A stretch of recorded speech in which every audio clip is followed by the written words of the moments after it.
ओम श्री गणेशाय नमः। मैं सुचिता त्रिपाठी अपने चैनल शाश्वत एस्ट्रो योग में आप सभी का दिल से स्वागत करती हूँ। मैं सबसे पहले तो मैं आप सभी से बहुत ज़्यादा क्षमा प्रार्थी हूँ। एक्चुअली थोड़ा बिजी शेड्यूल की वजह से मुझे समय नहीं मिल पाता, तो मैं कम ही वीडियो डाल पाती हूँ।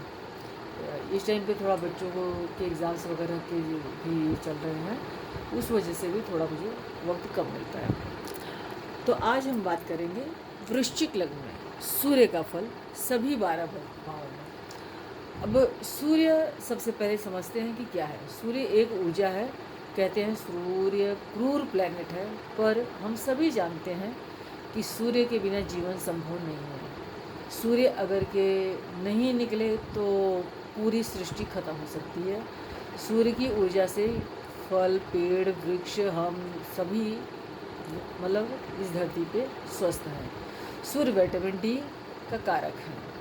सूर्य इसीलिए कहा जाता है कि अगर कि किसी व्यक्ति को कोई हड्डियों आदि की समस्या है या विटामिन डी कम है तो वो सूर्य की रोशनी में बैठे। सूर्य एक्चुअली क्या होता है कि जब विटामिन डी की कमी होती है तो व्यक्ति चिड़चिड़ा हो जाता है, उसको हेल्थ इश्यूज आने लगते हैं। अब इतना समझ में आना चाहिए कि सूर्य विटामिन डी का कारक है और हम विटामिन डी गोलियां खाते हैं, जो कि हमारे लिए हमेशा हानिकारक है।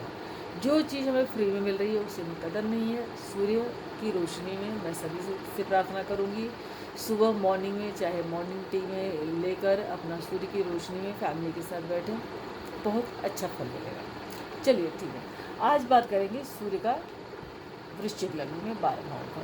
सूर्य आत्मा, स्वाभिमान, यश, मान, प्रतिष्ठा, शक्ति, स्वास्थ्य, दया, नेत्र, पिता, राजनीति, निष्ठा, चिकित्सा, पराक्रम, साहस आदि के कारक है। वो एक वैदिक है। तो आज बात करते हैं सूर्य का फल वृश्चिक लग्न के फर्स्ट भाव में। पहले सूर्य है क्या यहाँ पे सूर्य दशमेश है, 10th के लॉर्ड हैं। कहा जाता है कि सूर्य मतलब क्लासिक्स में लिखे हैं, बुक्स में लिखे गए हैं ऋषि मुनियों द्वारा कि सूर्य अगर के 10वें में होते हैं तो बहुत बली होते हैं। अब 10th का लॉर्ड अगर लग्न में ही बैठ जाए तो 10वां घर हमारे कर्म का है, लग्न हम स्वयं हैं। अब यहाँ पे वृश्चिक लग्न में सूर्य जो है दशमेश होकर यहाँ पे अपनी मित्र की राशि में बैठेंगे, पर ये जल तत्व राशि में। हो सकता है कि यहाँ पे बैठे हुए सूर्य व्यक्ति को थोड़ा सा क्रोधी बनाए, क्योंकि सूर्य एक बहुत गर्म प्लैनेट है और मंगल की राशि में विद्यमान है। व्यक्ति को थोड़ा सा हेल्थ इश्यूज आने की संभावना भी देखते हैं। अगर ये लग्न में बैठेंगे तो आँख की समस्या, आईज मतलब जिससे कहते हैं कि नेत्र की प्रॉब्लम दे सकते हैं। ईगो थोड़ा सा हो सकता है, पर व्यक्ति में बहुत गजब का आत्मविश्वास होगा, नेतृत्व करने की क्षमता होगा, वो किसी के अंडर काम नहीं करना पसंद करेगा। अब सूर्य एक राजा लग्न में बैठ गए हैं, वो भी मंगल अपने मित्र के राशि में। यहाँ पे मंगल की पोजीशन देखनी पड़ेगी। मंगल अपने से दूसरे, तीसरे, चौथे, या मंगल अपने से 12वें, 11वें और 10वें, मतलब 10th, 11th और 12th ऐसी पोजीशन में है तो बहुत अच्छा फल देता है। हाँ, मान प्रतिष्ठा की बात ठीक है, माता पिता या पत्नी से थोड़ा वैचारिक मतभेद भी दे सकते हैं। अब बात करते हैं सूर्य अगर के दूसरे कुटुंब के घर में आ जाते हैं। ये इनके मित्र की राशि, गुरु की राशि है। अब यहाँ पे बैठे हुए सूर्य क्या देंगे? दशमेश धन भाव में आ गए तो अपने से 1, 2, 3, 4, 5 5th हाउस में आ गए, बहुत अच्छी पोजीशन है। ऐसा व्यक्ति, अब दूसरा घर हमारे परिवार का, कुटुंब का, वाणी का, खान पान का और धन का है। अब यहाँ पे बैठे व्यक्ति अपने कर्म से अच्छा धन बनाएगा, या तो ये परिवार का घर है, परिवार का कोई भी कार्य जो परिवार में परंपरावादी चल रहा हो उसी काम को वो आगे बढ़ाएगा। यहाँ पे बैठे सूर्य व्यक्ति को वाणी में थोड़ा सा कड़वाहट दे सकते हैं। कड़वाहट इन द सेंस व्यक्ति थोड़ा सा कठोर वाणी का प्रयोग कर सकता है, पर व्यक्ति सच बोलेगा। सूर्य सच के भी कारक हैं, सूर्य झूठे ग्रह नहीं है, एक राशि है। अब बात करते हैं सूर्य अगर के 3rd हाउस में बैठ गए।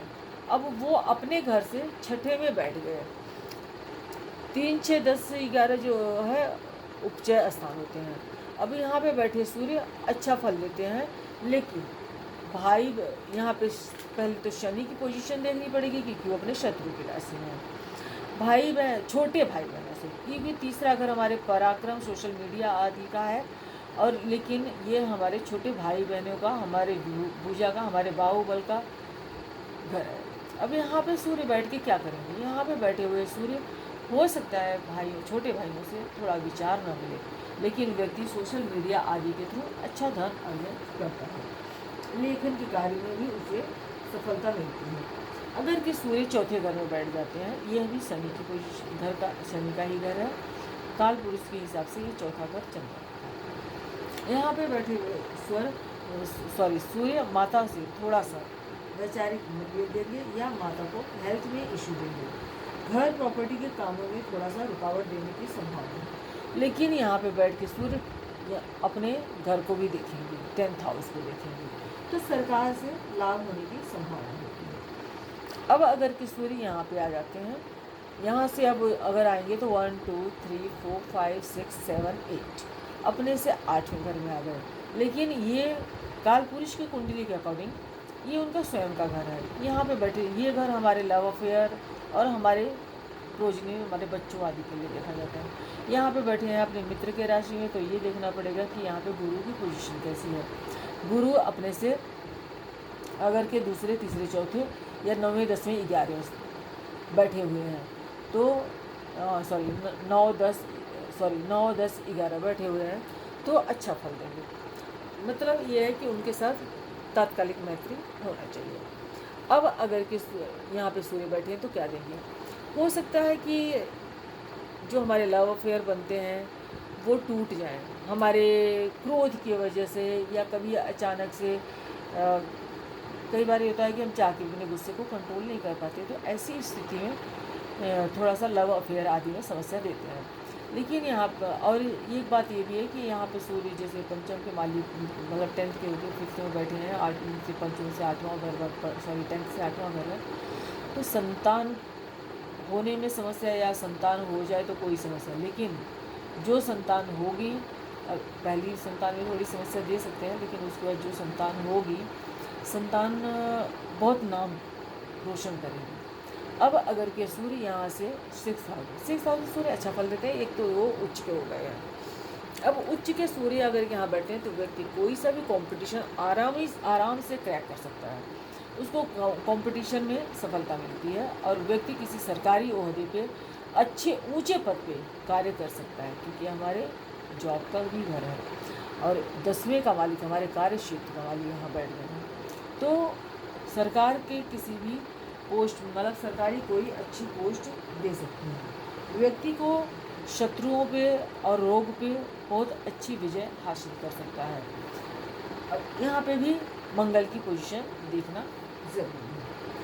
अब अगर के सूर्य यहाँ बैठ जाते हैं तो हाँ, एक चीज़ और, यहाँ पे सूर्य बैठेंगे तो माता के घर से, ये चौथा घर काल पुरुष के हिसाब से हमारा माता का घर माना जाता है, तो 1 2 3 ये घर जो है हमारे ननिहाल में मामा मौसी आदि के लिए भी देखा जाता है, तो हो सकता है कि उनको कोई समस्या आने की संभावना रहती है। अब अगर के सूर्य सप्तम में आ जाते हैं, इस घर से हम अपने पार्टनर या अपने लाइफ पार्टनर आदि का विचार करते हैं। अगर सप्तम में सूर्य आ गए तो शुक्र की राशि में है, अपने शत्रु की राशि में है। अब यहाँ पे वो द्वादश शुक्र जो है द्वादश और सप्तम का मानेगा, तो ये पोजीशन तो खैर काफ़ी खराब है। यहाँ पे सूर्य बैठते हैं तो यहाँ पे एक समस्या दे सकते हैं कि व्यक्ति का लाइफ पार्टनर काफ़ी ईगोइस्टिक हो सकता है, और ईगो की वजह से क्लैशेस होने की संभावना बनती है। पार्टनरशिप के काम में भी बहुत अच्छा नहीं माना जाता है। अब अगर के सूर्य अष्टम में आ जाते हैं, मित्र की राशि है, बुद्ध की राशि है, बुध वाणी के कारक है, वाणी द्वारा व्यक्ति किसी रिसर्च, खोज आदि से अच्छा धन अर्जन कर सकता है। लेकिन अगर यहाँ पे बैठते हैं सूर्य, तो ये अष्टम घर जो है वो 8वां घर में सूर्य कहते हैं कि ये अपने से अष्टम चले गए, तो अष्टम अच्छा नहीं माना जाता है, तो यहाँ पे अचानक से लाभ हानि होने की भी संभावना बनती है, थोड़ा स्ट्रगल बढ़ने की संभावना बढ़ती है, पर विरासत आदि से धन प्राप्त होने की संभावना भी बढ़ती है। नवे घर में अगर सूर्य बैठते हैं तो अपने से तो खैर 12वें हो गए, पर 9th हाउस सूर्य के लिए अच्छा माना जाता है, क्योंकि यहाँ पे बैठ के विदेश आदि की अच्छी संभावना, विदेश से धनार्जन की संभावना बनाती है। पर पिता के साथ वैचारिक मतभेद, संबंध अच्छा नहीं होना, मिलना नहीं, रिलेशन में थोड़ी प्रॉब्लम होना, पर फिर भी पिताजी सहयोग ज़रूर करते हैं और व्यक्ति अच्छा धनार्जन करता है। धर्म के घर में सूर्य बैठे हैं तो वह धार्मिक प्रवृत्ति का हो सकता है। अब अगर सूर्य स्वयं के घर 10वें घर में बैठते हैं, ये बहुत ही अच्छी पोजीशन है। अगर ये सूर्य ज्योदय से लेकर 20 डिग्री मूल से कहते हैं, उच्च के सूर्य अच्छा फल देते हैं, बहुत अच्छा फल देते हैं। नीच के सूर्य अच्छा फल नहीं दे पाते, बहुत मतलब वहाँ पे कुछ नॉर्मल प्रॉब्लम्स कुछ न कुछ चलती रहती हैं। मूल त्रिकोण उनका खुद का घर है, जहाँ बैठ के मतलब जैसे हमारा घर होता है, तो हमारे घर में एक कोई ना कोई एक हमारा बेडरूम होता है, हमारा कमरा होता है, जहाँ हम बहुत कंफर्टेबल पोजीशन में होते हैं। तो ये पोजीशन में सूर्य बहुत ही अच्छा ओहदा सरकारी राजनीति क्षेत्र से दिला सकते हैं। करियर में बहुत अच्छा सफलता मिलने की संभावना रहती है। सरकारी क्षेत्र में मान सम्मान प्रतिष्ठा मिलता है। पिताजी द्वारा भी यहाँ पे सहयोग मिलने की संभावना रहती है। अब अगर के सूर्य 11वें घर में अपने मित्र की राशि में आ जाते हैं, तो हमें ये नहीं भूलना पड़ेगा चाहिए कि यहाँ पे बुध जो है अष्टमेश में है, अष्टमेश का भी थोड़ा फल मिलेगा, पर धन के मामले में ये पोजीशन बहुत ही अच्छी मानी जाती है। अगर के बुध अपने से दूसरे मतलब यहाँ से दूसरे तीसरे दूसरे तीसरे बैठे हुए हैं, या चौथे बैठे हुए हैं, या 9वें 10वें यहाँ पे बैठे हैं, यहाँ पे 9वें 10वें, तो ये बहुत अच्छा पोजीशन माना जाता है। एंड धन के मामले में ये काफ़ी ही अच्छा होता है। बस बड़े भाई, बिकॉज यहाँ से हम अपने बड़े भाई बहन का विचार करते हैं, तो उनके साथ थोड़ा वैचारिक मतभेद देगा। प्लस यहाँ से बैठ के सूर्य यहाँ पर देखेंगे तो अगेन लव अफेयर बनेंगे, पर उनको टूटने की संभावना होती है। अब यहाँ पे सूर्य अगर बैठते हैं तो बिल्कुल नीच के हो जाते हैं, और यहाँ पे बैठ के सूर्य अच्छा फल नहीं देते। हॉस्पिटल आदि में खर्चा बढ़ाते हैं, विदेश यात्रा होता है, व्यक्ति को थोड़ा इंट्रोवर्ट बना देते हैं। और यहाँ पे बैठ के लेकिन सूर्य यहाँ पे देखेंगे तो हो सकता है कि शत्रुओं से के ऊपर अधिक व्यय, या कोर्ट कचहरी के मामले में अधिक व्यय करने की संभावना बनती है। सबसे बड़ी बात यह है कि अब ये फल क्या हमें हर वक्त ही मिलता रहेगा? नहीं। जब हमारे कुंडली में सूर्य की महादशा, अंतर्दशा, प्रत्यंतरदशा आदि आएगी, तब ये संभावनाएं बनती हैं। अदरवाइज इतनी ज़्यादा ये संभावनाएं नहीं बनती। यह तो सिर्फ सूर्य का फल है, जो कि सूर्य 12 अब ये पूरा एक्यूरेट नहीं हो सकता, बिकॉज 9 प्लैनेट्स हैं, तो सब कौन सा प्लैनेट कहाँ बैठा है, उनकी क्या पोजीशन है, उसके अकॉर्डिंग ही सूर्य अपना फल देता है। क्योंकि दूसरे प्लैनेट उसके फल को कम या ज़्यादा करने की पूरी मतलब ताकत रखते हैं। तो आज का वीडियो आप सभी को कैसा लगा? अगर कि आप लोगों को मतलब अच्छा लगा तो कृपया मेरे चैनल को लाइक कीजिए, सब्सक्राइब कीजिए, आइकन बटन को भी ज़रूर दबा दीजिए। आप लोगों का कोई भी कमेंट है, कोई भी सुझाव है, कोई भी क्वेरी है, तो आप मैसेज कर सकते हैं नंबर पे। आप कोई भी सवाल पूछना चाहते हैं तो सवाल भी पूछ सकते हैं। ओम श्री गणेशाय नमः। धन्यवाद। आज के लिए इतना।